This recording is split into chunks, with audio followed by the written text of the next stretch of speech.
Good morning, ninth graders. Now that we've covered, what infections are, how they're transmitted, how we try to prevent them, we're going to spend a little bit of time talking about sexually transmitted infections, STIs. I know in eighth grade here, we spent a decent amount of time on it, so hopefully these lessons will just kind of be a quick review for you. But today's STI is just the bare nuts and bolts of what to know.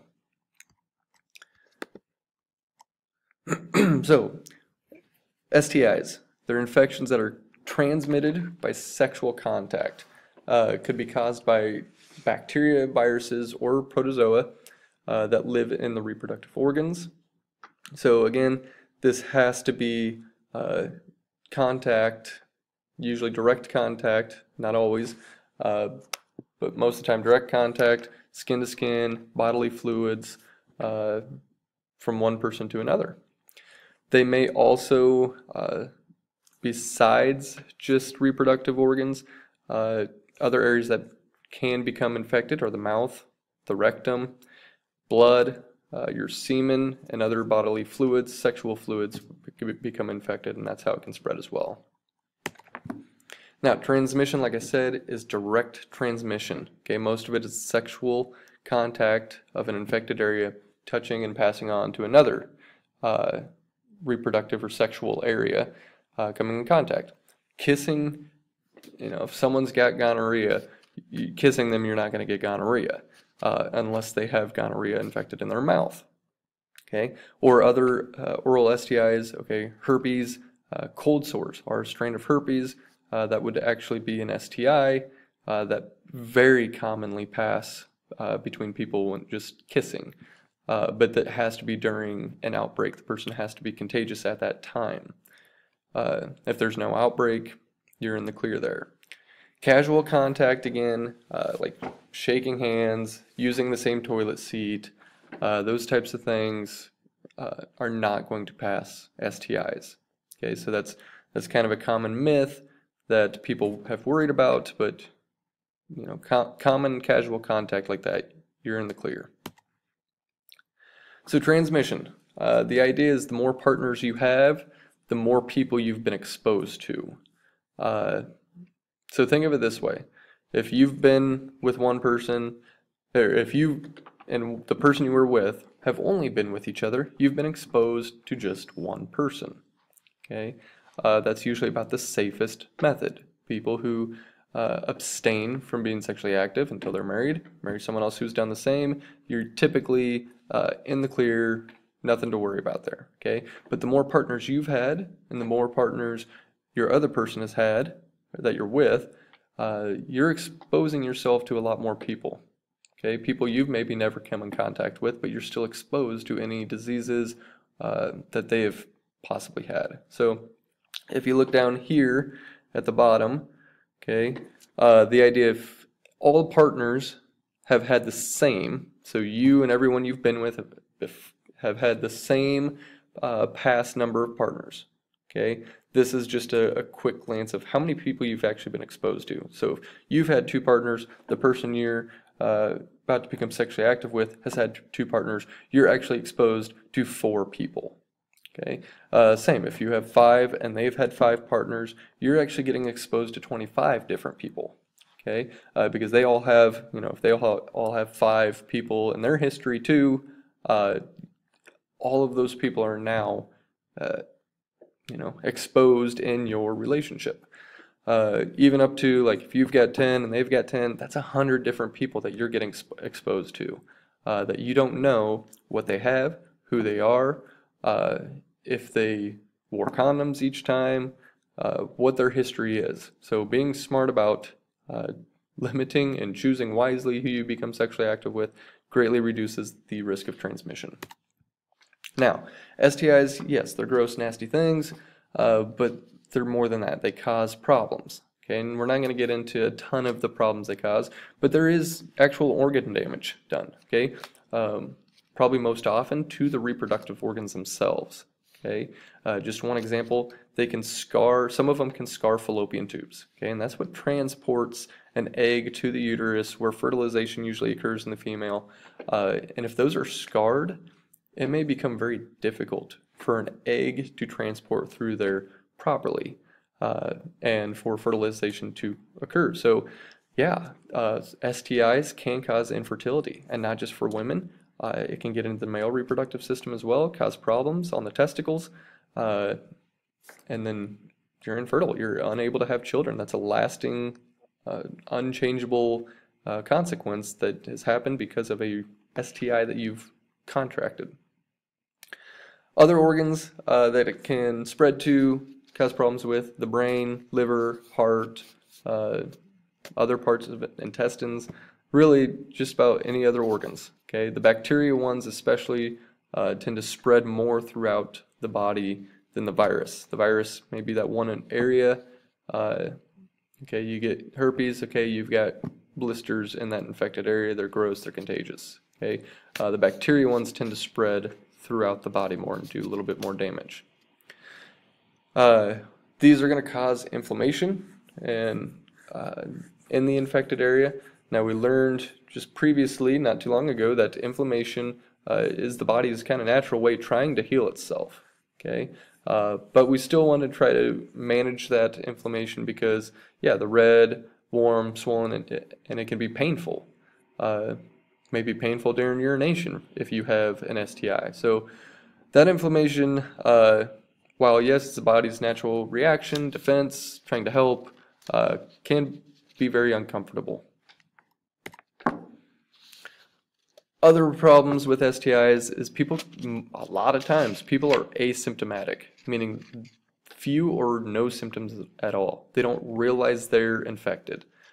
So the STI is doing more damage in the body, and they don't even know it. So it's always a good idea to go get checked frequently if you're going to be sexually active.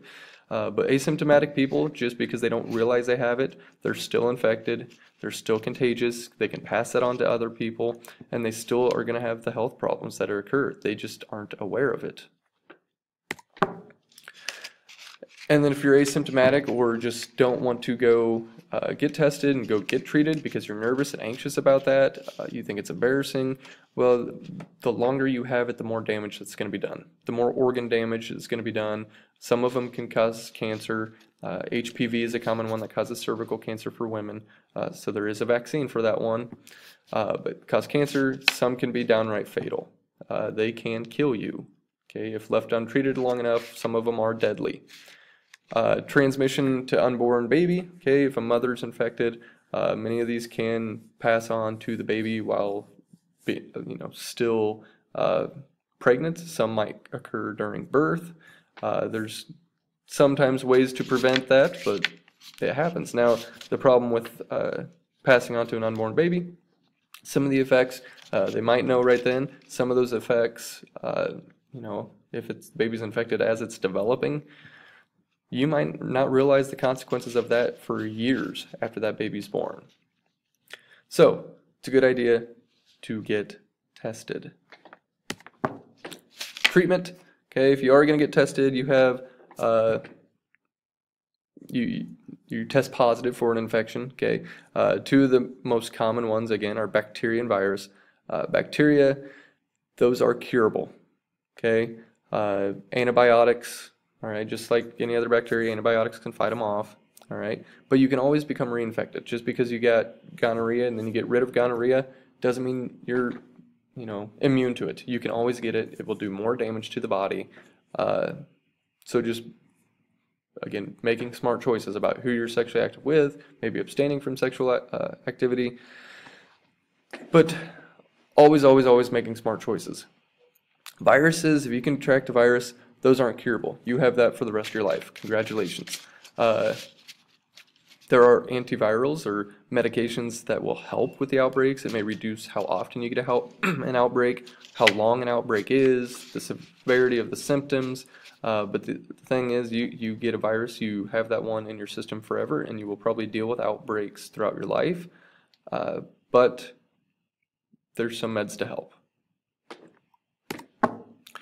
The 3 steps of treatment, okay, the first thing you have to do is, get tested early, okay? Know if you have it, because the longer you go unknowingly, the more damage it's done. But get tested. If you have any suspicion whatsoever, get tested. Okay. Then they're gonna, if it's a bacteria, they're more likely going to give you meds.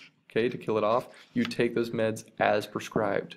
Okay, you may start to feel better. You may think the signs and symptoms went away, but no, like we talked about this. You take those as prescribed to make sure it's fully killed off. Then, here's the tough part, and this is why maybe you just don't get yourself into a situation anyways. You have to contact all your past sexual partners, okay, because they need to be tested. You don't know where you got that from, so you have to backtrack, okay? And you should tell your previous partners, hey, I tested positive for this. I don't know when I got it. If I've had multiple sexual partners and I don't know where I got this, they need to go get tested, okay? Because if maybe you take your meds, you get cured from a bacteria, well, you don't tell your past sexual partners. Maybe it's one of them that, it's probably one of them that gave it to you, but maybe you are sexually active with that person again and you get reinfected because you didn't know it was them. So making sure that they know to go get tested and go get treated if they need it. Then abstain from sexual activity until the doctor determines the disease is cured or it's not going to transmit. All right? It may be days, it may be a few weeks, but abstain from sexual activity, let the disease cure up, go away, so we're not causing problems to reinfect other people and then get back reinfected ourselves.